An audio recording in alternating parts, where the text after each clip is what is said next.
Ray Allen, Hall of Famer and two-time NBA champ, joining us on the program. You put up all those numbers in Seattle. You spent 5 years in Seattle, correct? Yep. Okay.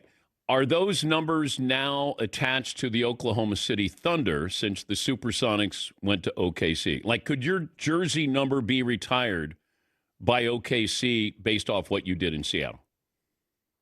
Technically, I think it could be, but I think for tradition speaking, typically you raise a banner or a jersey in a place that is kind of familiar to that city, and nobody in Oklahoma City really had ever watched me play in that city, so I don't think, and it's a ownership mandate as well, so I don't think that would ever happen. Is there a building where your jersey is up in the rafters in Seattle? Yeah, in Key Arena. Okay. It would. I would say possibly, but it's Key Arena. I don't think. I don't even know what they use it for anymore. Okay. Here's a couple things I want to talk to you about. The Celtics keep shooting threes the other night. Yeah. Now, you had a game, I think you went 0 for 13 from three-point range. But as a great shooter, you're told to keep shooting. But at what point do you stop shooting threes if you're the Celtics the other night? Or do you stop shooting threes? Well, the other night, I think the Celtics shot 63s. Yeah. And they were shooting them at points when the Knicks kept kind of plugging away, and they were plugging away, and they were playing tougher. They were getting tougher buckets. The Knicks were obviously Brunson was getting so many mid-range shots, so he had a great offensive rhythm. I don't think the Celtics ever built their rhythm offensively. Now, they take a lot of threes early, and they take them throughout the game. And when they're going, because you got multiple guys that shoot threes and shoot them well. But if you never build a rhythm, getting to the basket, getting to the free throw line, to the mid-range game, that's kind of where there was a hole in that game for the Celtics the other night. So to answer your question, they got to figure out getting some easy buckets, just kind of establishing rhythm as opposed to just kind of let it fly consistently, because it's the playoffs. It changes a lot because now those shots become smaller opportunities, and they're shooting quicker, and it's important for them to try to figure out a way to get some rhythm stuff starting the game early. Yeah, I just thought, go inside, get fouled, go to the free throw line. Let's break up all this and just get something there. That's what was surprising. But the analytics say, I think, to keep shooting the threes, don't they? Well, obviously, because threes are more than twos, and that's what everybody says. You keep shooting them, and they've been highly successful at it. So it's hard to stop what you've been doing and what's made you successful this whole year. But you have to take into account that the game does slow down a little bit more in the playoffs. And you're putting so much pressure on Tatum. He makes a lot of tough threes. Jalen went to the basket and got a layup at one point during that fourth quarter, and I was like, okay, that steadied the offense a little bit, and you see him, and you want him to drive, because you look at the Knicks defense, there's a lot of holes in their defense. If you just drive, there's a couple of times where even Derek White had the ball in the paint, and the basket was behind him, and he's looking out toward the perimeter as opposed to just turn around and get something easy. And it is, hopefully, they'll look at the film, and, I'm sure Mazzulla will say, these are just shots that we missed. We're all capable of making these shots, but to make it easier on yourself, it's hard in a playoff situation because you can make those shots.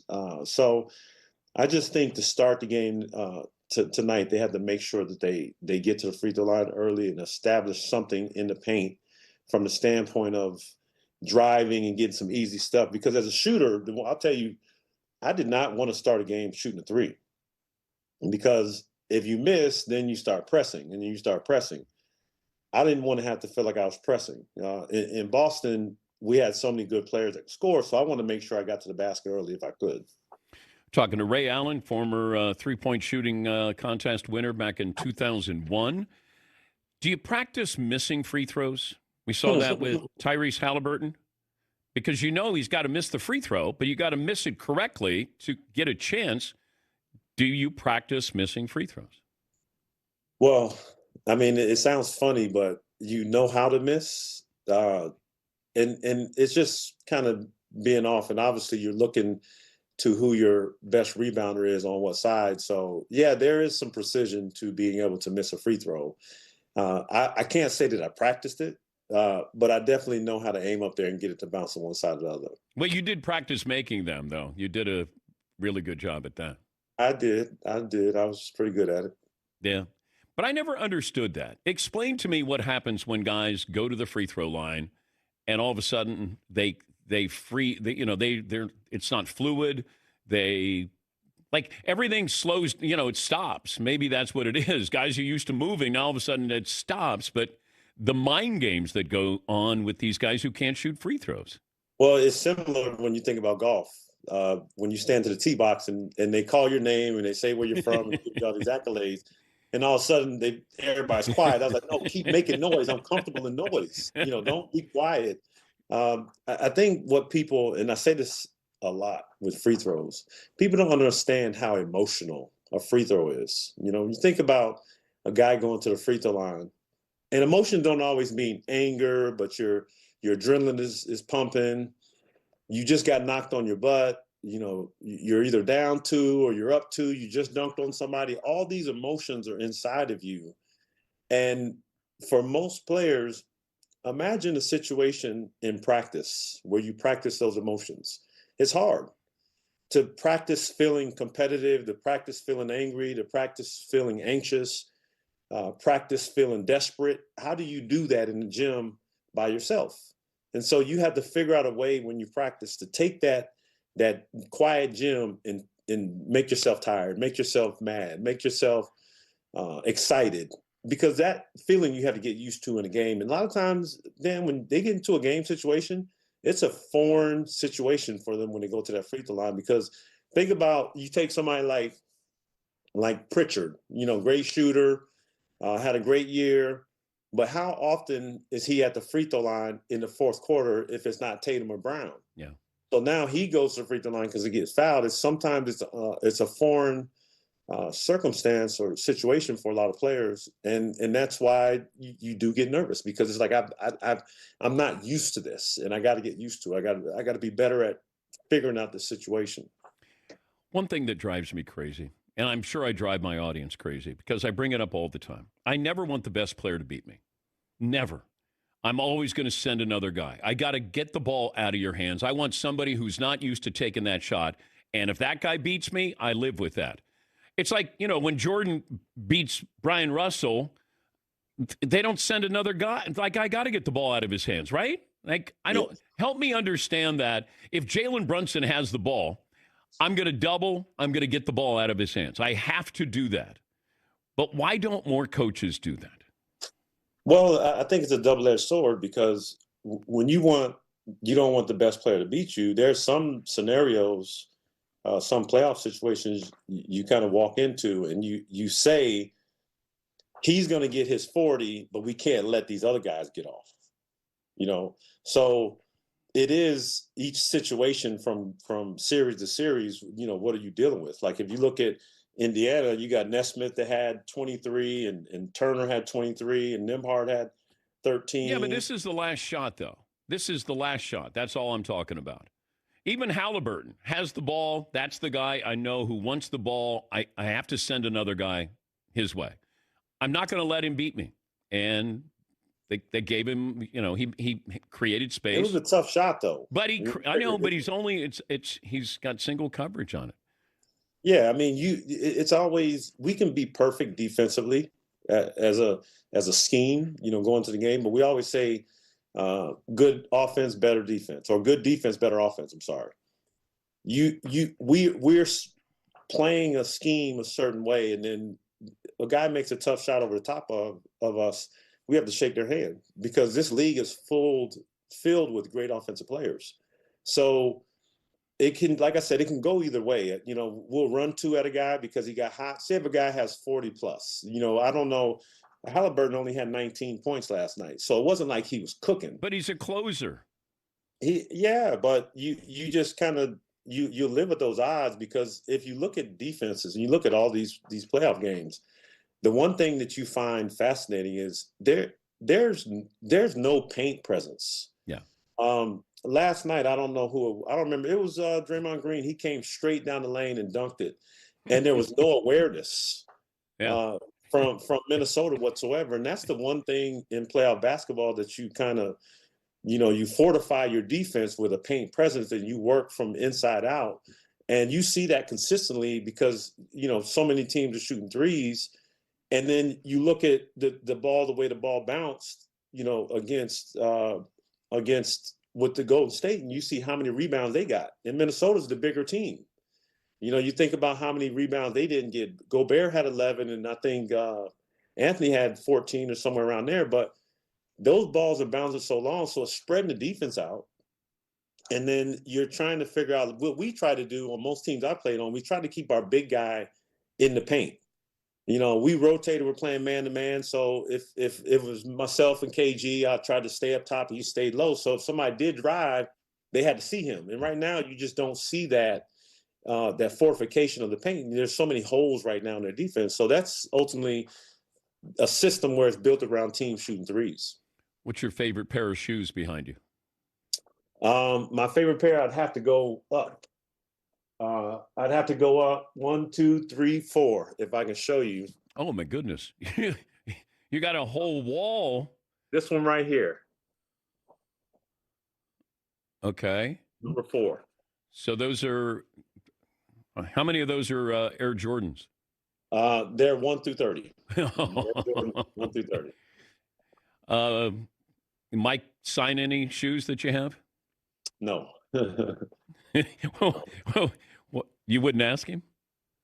I haven't. Like, I have a jersey of his hanging on my wall, and I play golf with him regularly. I wouldn't ask him, but I think at some point I should here in the future, just for keepsake, just having momentum. And I know he would if I asked him, but I thought about it, but I haven't done it yet. Okay, but if you have them in the back of the golf cart, and then Mike probably sees them, and then you go, "Oh, God, yeah, sorry, I thought I was going to leave these in the car," and then you have a Sharpie attached to it. Then all of a sudden, see that I'm a vet right here, DP. That's like the rookie move to do that. Is? Like, if somebody did that to me, I'd be looking at them like, "Really, really, dude? Okay, you really just left it with the Sharpie on taped up to it." Okay, what if you send somebody? You guys used to do this where you'd send the clubhouse guy over to get something signed by somebody in the other locker room, right? Yeah. Okay. Yeah, we did that. I'll tell you a story. One time when I was playing in Milwaukee, I was always early, and the bus wasn't there yet, so I took the cab over, and I'm sitting in the locker room. So our equipment manager didn't get our gear out yet. So I'm sitting in the locker room, and I'm antsy trying to get on the court. And, the United Center was always freezing. So you wanted to come, like, bundled. So I'm sitting there, and the equipment guy from the Bulls comes to the locker room. He goes, "Your guys didn't get here yet." I said, "No, they're not here. I'm just waiting on them." He goes, "Mike's on the other side. He has some stuff. Maybe you want to ask him." And I was like, "Really?" And he's like, "Yeah, but you got to ask him. You got to go in there and ask him." And, I'm probably like 3 years in the league. And I'm like, go over there and ask. I was like, "Can you ask for him?" He goes, "No, you got to go ask him." And so I went in there and I was like, "Mike, you think I could borrow a pair of shoes?" And I'm already wearing the shoes anyway. I'm under contract. And he's like, "Sure, kid." In the hall, I walked in, there's a cabinet full of Jordans, just like all the way down there, all the shoes. And he gave me a pair. So that was cool. Where are those shoes? I don't know. They're somewhere floating. I got so many shoes like tucked everywhere. We brought this up yesterday, the Hall of Very Good. Like the guys that you played against or with, like Jamal Crawford in the Hall of Very Good. Not a Hall of Famer, but, Hall of Very Good. Who would you put in there, maybe you played against, contemporaries, where you go, that guy should be in the Hall of Very Good? Not a Hall of Famer, but Hall of Very Good. That I played with, I would definitely say 2 players that just, one in particular that would kill the game today is Vin Baker. Okay. He was around the basket. I didn't think anybody could stop him, and he still could shoot. On the perimeter, he would be really good in today's game. And obviously, these are 2 guys that I played with my rookie year, and Glenn Robinson. and arguably one of the greatest college players of all time. And I think they don't get their credit. But they were incredible scorers, and when I watched, nobody could stop them. So they were good, and they just ended up not being on teams once they left Milwaukee where they had any semblance of success. But I thought they were incredible, and so you look at the game today, we don't have those. You talk about those mid-range players, those great pick and roll players. Think about Terrell Brandon. He was dubbed best point guard in the world, Sports Illustrated. Like this, he was split a pick and roll, his mid-range game. He was automatic. And I learned a lot from him. Just playing with those three guys helped my game tremendously. And we don't have that skill level right now in the NBA because of the overuse of the three ball. Yeah. I can't get it out of my mind that you're wearing Michael Jordan shoes playing against Michael Jordan. Well, just remember, my second game in the NBA, my first game was Minnesota Timberwolves in preseason. And the second one, and I seen the schedule, so I was still in my college apartment when I got the schedule. And October 15th, 1993, Chicago Bulls, United Center. And I'm sitting there, I still got a poster of him on my wall right here in my room, and I'm like, I'm about to play against Michael Jordan. So I'm wearing his shoes on October 15th. I'm stretching. And then I hear the whole introduction. And, I'm used to being on the other side, looking at the TV, watching all the stuff happen. And now I'm like, wow, this is so crazy. I'm inside the TV right now. And then I'm sitting here on the ground stretching, and I'm doing this, and I'm just kind of, and I see the Bulls run out, and he's the last one. And I couldn't believe it. Just as much as I watched him and kind of like studied his game, and he was such a big role model. And then being on the same floor with him, it was just unbelievable. Did he talk trash to you? No, but at jump ball, he walks over to me and he said, "Welcome to the NBA, Ray." And I was like, you just don't understand. Like, this man, he's to be great, you also have to be intelligent. You can't walk around and be oblivious to the things around you. So he knows everybody who's playing against. You study your opponents, you watch the draft, you know who's young and coming to the league. And so as us young players, we're so naive to that idea. You start to realize how much you have to immerse yourself in this game, and you have to know every player in the league. You can't just think that, oh, I'm the best player, I don't care about anybody. You really have to study this game and who's in it. What's on your shirt? Jesus. Shooting a jumper? Shooting a jump shot.